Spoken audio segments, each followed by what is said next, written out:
வெண்முரசு. கிராதம் 42. வாசிப்பது சந்தீப்.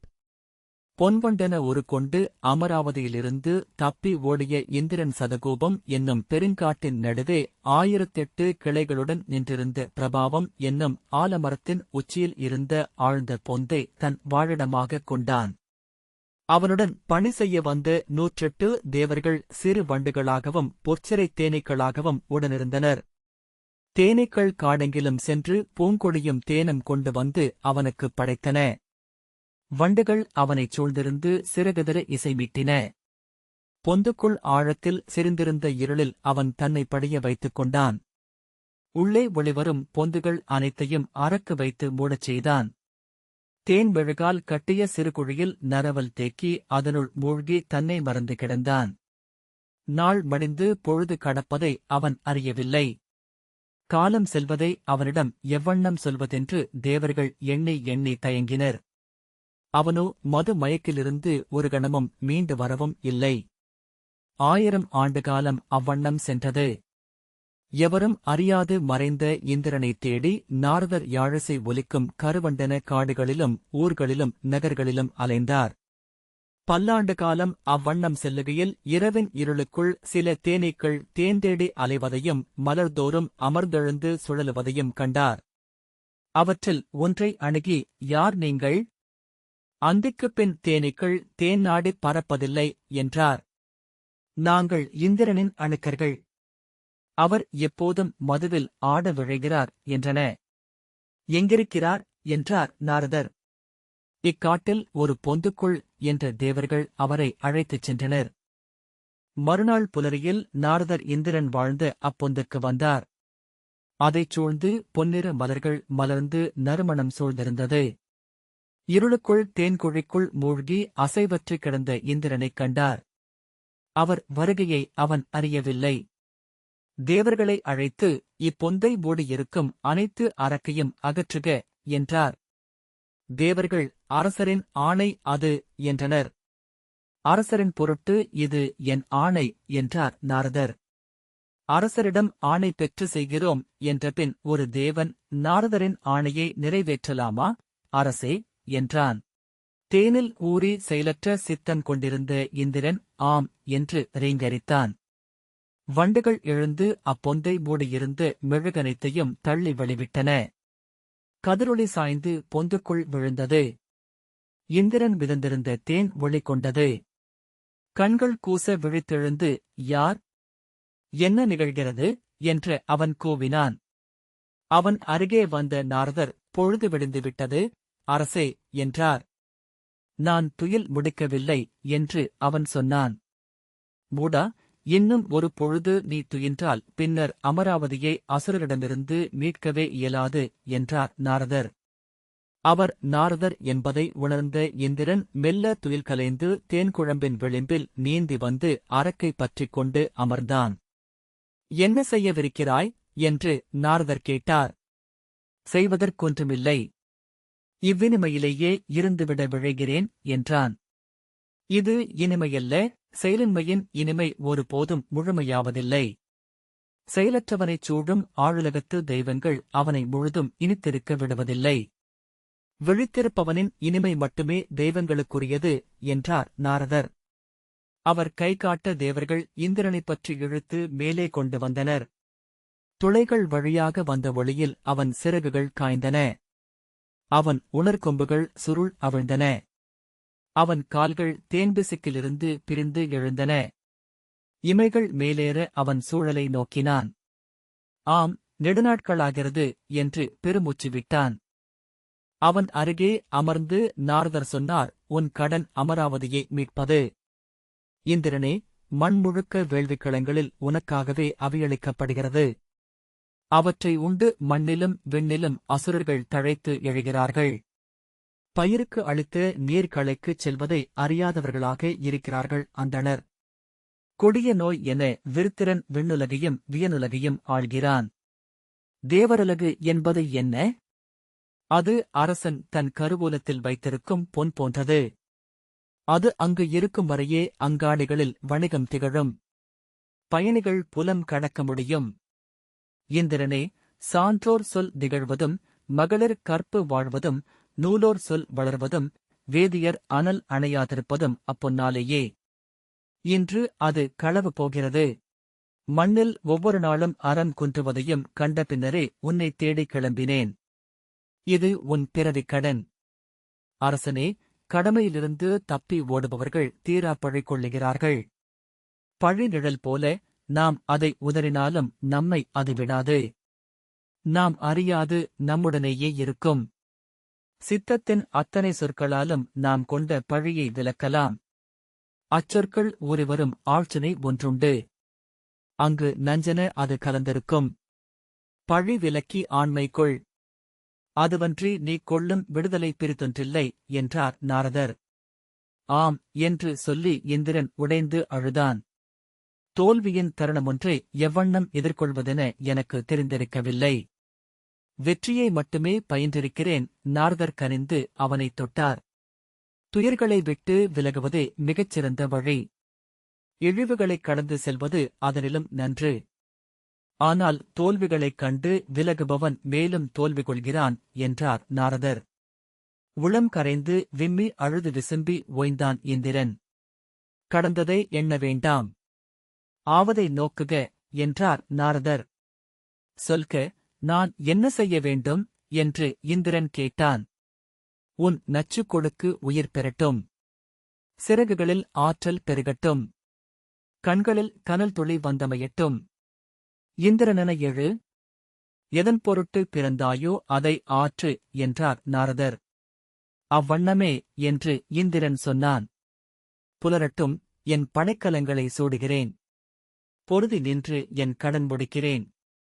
இனி சோர்வில்லை. ஆனால் அன்று கடந்து மறுநாள் காலையில் நாரதரை வரவேற்ற தேவர்கள் விழுதாழ்த்தி அவர் முன்னிருந்து ஒழிந்தனர். என்னவாயிற்று என்றார் நாரதர். அரசர் மீண்டும் மதுவுக்குள் மூழ்கியிருக்கிறார் என்றனர் தேவர். உள்ளே மீண்டும் நிறைக்கப்பட்ட மதுக்குளத்திற்குள் விழுந்து சிறகுகள் ஊறி கால்கள் செயலற்று மிதந்து கிடந்தான் இந்திரன். சினத்துடன் அதை உடையுங்கள் என்றார் நாரதர். மதுக்குழியை தேவர்கள் உடைக்க விழுந்தொழிந்து செல்லும் மதுவையும் அறியாது மிதந்து கிடந்தவன் கால் தொட்டு மது ஒழிந்த தரையை அறிந்ததும் விழித்து என்ன என்றான். குழியின் பின்னால் தவழ்ந்து கரையேற முயன்று வழுக்கி மீண்டும் விழுந்து உருண்டெழுந்து கொண்டிருந்தவன் விண்ணரசன் என்பதை எண்ணுகையில் நாரதர் நீள்மூச்செறிந்தார்.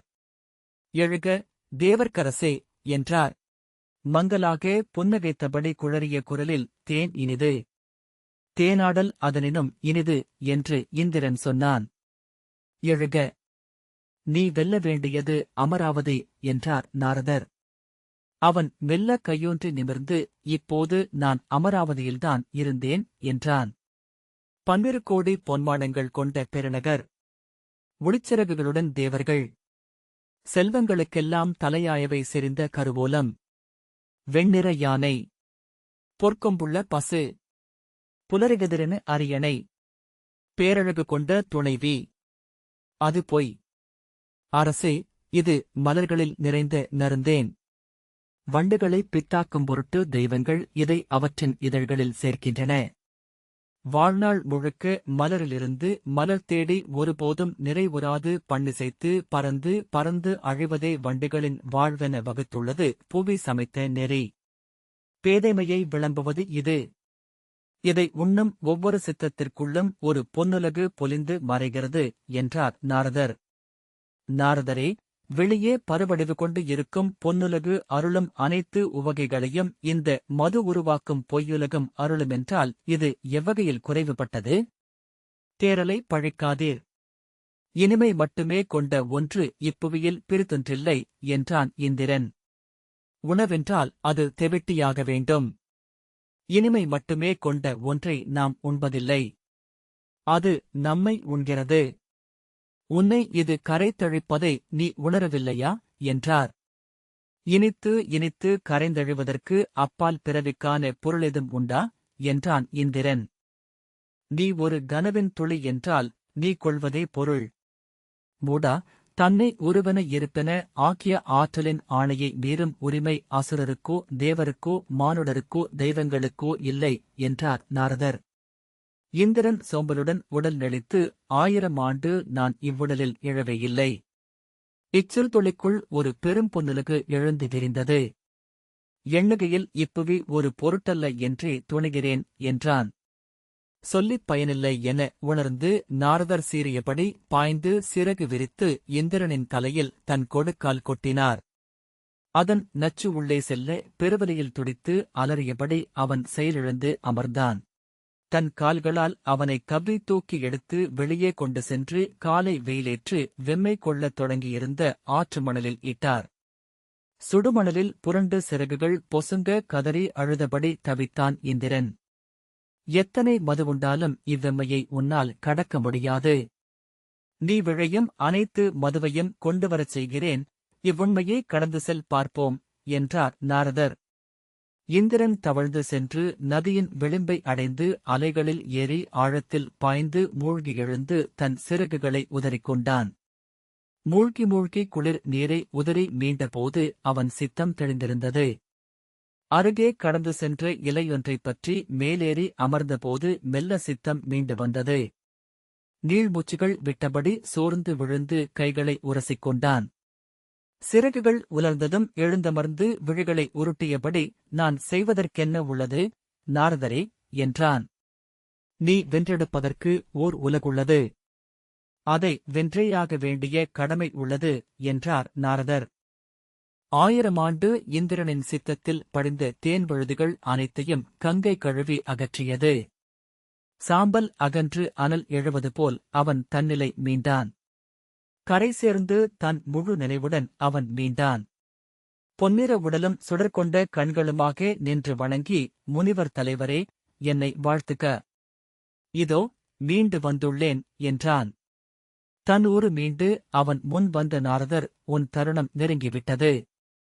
விருத்திரனை நீ வென்றாக வேண்டும்.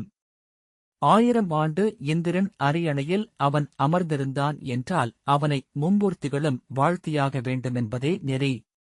மும்மூர்த்திகளின் அருள் பெற்றபின் அவனே இந்த யுகத்தின் இந்திரன் எனப்படுவான் என்றார். நான் என்ன செய்ய வேண்டும் என்றான் இந்திரன். அவன் நகரம் அழைக்கப்பட வேண்டும். நகர்காக்க அவன் விண்ணுலகிலிருந்து படைகொண்டு எழும்போது அவனைக் கொன்று வெல்ல வேண்டும் என்று நாரதர் சொன்னார். ஆம், அது ஒன்றே வழி. ஆனால் அவனை வெல்லும் ஆற்றல் என் படைகளுக்கு இல்லை. என் படைக்கலங்கள் எதனாலும் கணந்தோறும் வளரும், அவன் பெருங்கோட்டைகளை அழிக்கவும் முடிவதில்லை என்று இந்திரன் சொன்னான். அப்போரின் அனைத்து செய்திகளையும் நான் அறிந்தேன். எவ்வண்ணம் விருத்திரன் அந்நகரை அமைத்தான் என்பதை உசாவி உணர்ந்தேன் என்று நாரதர் விளக்கினார். துவஷ்டாவின் மைந்தனாக பிறந்தவன் தன் 7 வயதில் தந்தையிடம் ஒரு வினாவை கேட்டான். தந்தையே, வேதங்களில் தலையாயது எது? அவர் ரிக்வேதம் என்றார். ரிக்வேதத்தில் தலையாயது எது என்று அவன் கேட்டான். நாசதிய சிருஷ்டி கீதம் என்று அவர் சொன்னார். சிருஷ்டி கீதத்தில் தலையாயது எது என்று அவன் கேட்டான். அதன் முதல் வரி என்று அவர் சொன்னார். முதலில் பொற்கரு எழுந்தது மைந்தன், அம்முதல் வரியில் தலையாயது எது என்று கேட்டான். முதற்சொல், முதல் எனும் சொல் என்றார் தந்தை. தந்தையே, அச்சொல் ஒன்றே போதும்.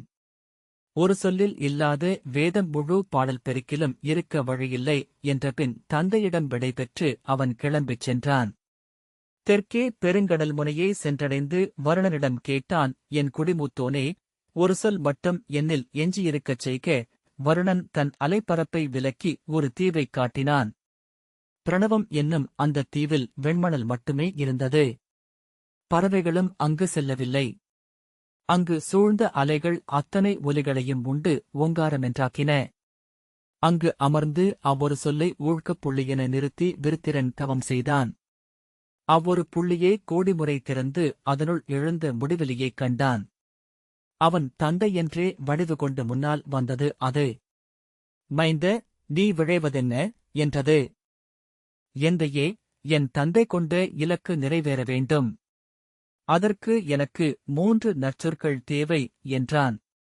கேள் என்றது இறை. கணந்தோறும் தானாகவே வளரும் ஒரு நகரம் எனக்குத் தேவை என்று அவன் சொன்னான். ஆம், அவ்வாறே ஆகுக. தந்தையே, என் நகரம் மண்ணிலுள்ள பாறைகளாலோ மரங்களாலோ உலோகங்களாலோ வெல்லப்படலாகாது. மானுடர் இயற்றிய எக்கருவிகளாலும் அது எதிர்க்கப்படலாகாது.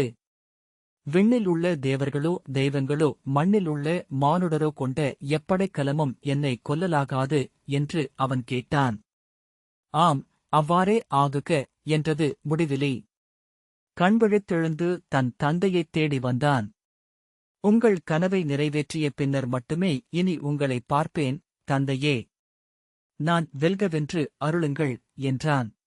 அவ்வாறே என்று துவஷ்டா தன் மைந்தனின் தலை தொட்டு வாழ்த்தினார். விண்ணுக்கும் மண்ணுக்கும் இடைப்பட்ட மூச்சுலகில் அனல் கொண்ட புயல் காற்றுகளென அலைந்து கொண்டிருக்கின்றனர் உன் தமையர் பலனும் திருசிரசும். அவர்களை அனலவித்து அமைய வைக்கும் புனலும் அன்னமும் உன் கைகளிலிருந்து விழவேண்டும். இந்திரனை வென்றபின் நீ அதை இயற்றுக என்றார். அவ்வாறே என்றபின் அவன் கிளம்பிச் சென்றான். 7 பெருநிலங்களை அவன் கடந்து சென்றான். தானாக வளரும் ஒரு நகரம் தனக்கென அமையுமென்ற சொல்லை கைக்கொண்டு தேடிச் சென்றான். பெரும்பாலை அருகே மென்மணல் மீது இரவில் துயில்வதன் பொருட்டு படுத்தபோது அவ்வெண்ணத்தையே நெஞ்சில் நிறைத்து விண்ணை நோக்கிக் கொண்டிருந்தான். அனல் பெருகும், புனலும் பெருகும். அவை அணையும், வற்றும். அணையாத, வற்றாத ஒன்றால் அமைவதே என் கோட்டை என்று அவன் தனக்குள் சொல்லிக் கொண்டான். துயின்று கண்டிருந்தபோது தன்னைச் சுற்றி 100 பெருமண்குவைகள் எழுந்திருப்பதைக் கண்டான். திடுக்கிட்டு நோக்கியபோது அவை அனைத்தும் சிதல் புற்றுகள் என்று தெரிந்தது. ஓரிரவில் இப்பெரும் புற்றுகள் எப்படி எழுந்தன என்று அவன் வியந்தான். ஒரு புற்றை சுட்டுவிரலால் உடைத்து அதிலிருந்து வெண்ணிறச் சிற்றுடல் கொண்ட சிதலெரும்பு ஒன்றை எடுத்து சுட்டுவிரலில் வைத்து தன் கண்முன் கொண்டு வந்தான். சிற்றுயிரே, சொல்க. இப்பெரும் ஆற்றல் எப்படி உனக்கமைந்தது என்று அவன் கேட்டான். நான் சிற்றுயிரல்ல, இப்புவியில் இருக்கும் பேருயிர்களில் ஒன்று. என் முன் மானுடரும் விலங்குகளும் வான் நிறைக்கும் பறவைகளும் சிறுதுளிகளே என்றது சிதல். ஏனெனில் இச்சிற்றுடல் அல்ல நான் என்பது. கோடானு கோடி உடல்களில் எரியும் உயிரின் பெருந்தொகை நான். ஆம், சிதலே என் நகரை அமைக்கும் புவியினாற்றல் என்று அவன் எண்ணிக்கொண்டான். மண்ணுக்குள் வாழும் முதல் மூதாதையின் பெயரால், அவர் மைந்தராகிய துவஷ்டாவின் பெயரால், மண்ணிலிருந்து எழுந்த அசுரனாகியால் உங்களை பணிந்து கேட்கிறேன், சிற்றுருவரே. எனக்கு அருள் புரிக என்று அவன் சொன்னான். ஆம், நீயும் எங்கள் குலமே என்றது சிதல். உன்னை நாங்கள் ஏற்கிறோம். 12 பெருங்குலங்களாகப் பிரிந்து